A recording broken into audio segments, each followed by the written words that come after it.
दोस्तों, आज हम जिस भौतिक घटना को सुनने वाले हैं वो एक ऐसे एम्बुलेंस ड्राइवर की सच्ची घटना है जो उन डरावने पलों को आज भी नहीं भुला पाया। पर वो पल क्या थे, ये हम आगे के वीडियो में जानेंगे। तो चलिए बिना किसी देरी के इस डरावने घटना को मनोज के पॉइंट ऑफ व्यू से सुनते हैं, जिसके साथ ये घटना वास्तव में घटा था।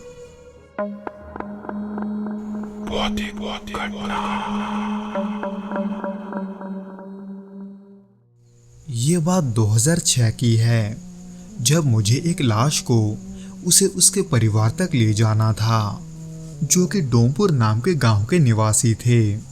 लेकिन हॉस्पिटल के सभी फॉर्मेलिटीज को पूरा करते करते रात के लगभग 9 बज चुके थे। इसलिए उसके पूरा होते ही मैं अपने साथ एक हेल्पर को लेकर जल्दी वहां से निकल गया। हालांकि मेरे हेल्पर के अलावा मेरे गाड़ी में सिर्फ वो लाश ही था, यानी कि उसके परिवार वालों में से कोई भी उस समय गाड़ी में मौजूद नहीं था।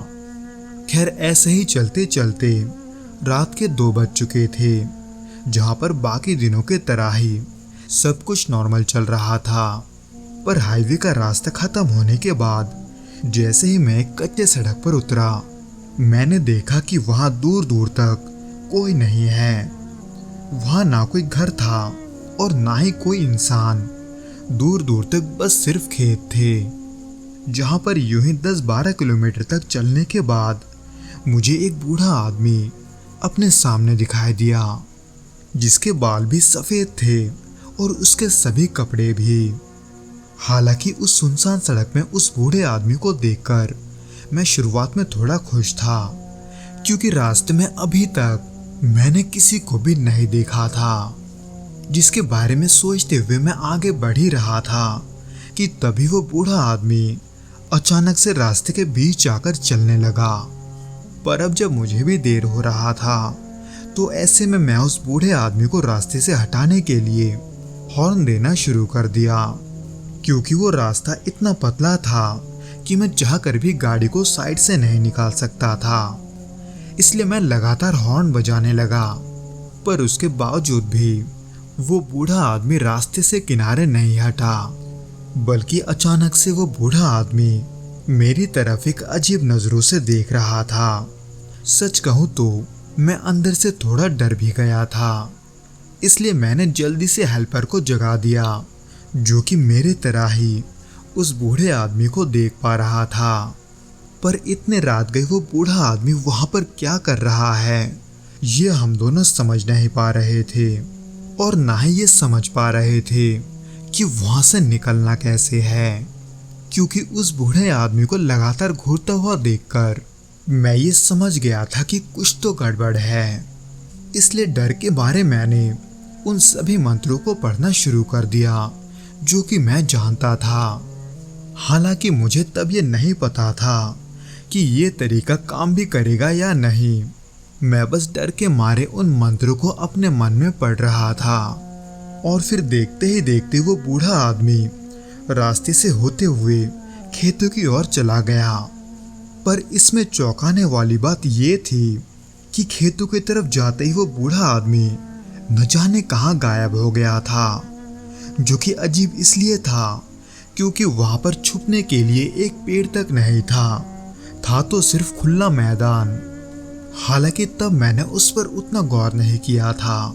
मैं बस गाड़ी को चलाते हुए सीधे उस गांव की तरफ बढ़ रहा था जहां पर मुझे वो लाश पहुंचाना था।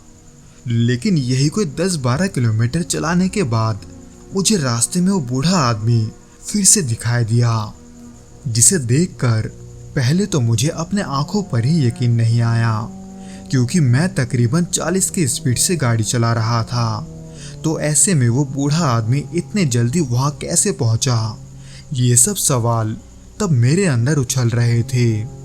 हालांकि मेरे मन में कहीं न कहीं मैं इस सवाल का जवाब जानता था, इसलिए मैं उसी को सोचकर पहले से और भी ज्यादा डरने लगा, क्योंकि मेरे अलावा मेरा हेल्पर भी ये समझ चुका था कि वो कोई इंसान नहीं है। इसलिए डर के मारे मुझे ये समझ में नहीं आता कि इस मुसीबत से कैसे निकलना है, क्योंकि दूर दूर तक मदद के लिए कोई आदमी भी नहीं था। लेकिन तभी इसी बीच मुझे दूर से एक रोशनी करीब आता हुआ दिखाई दिया, जो कि एक ट्रक के हेडलाइट जैसा लग रहा था। पर फिर से एक बार पलक झपकते ही वो बूढ़ा आदमी न जाने कहां गायब हो गया, जिसने मुझे रास्ते के बीच में रोके रखा था।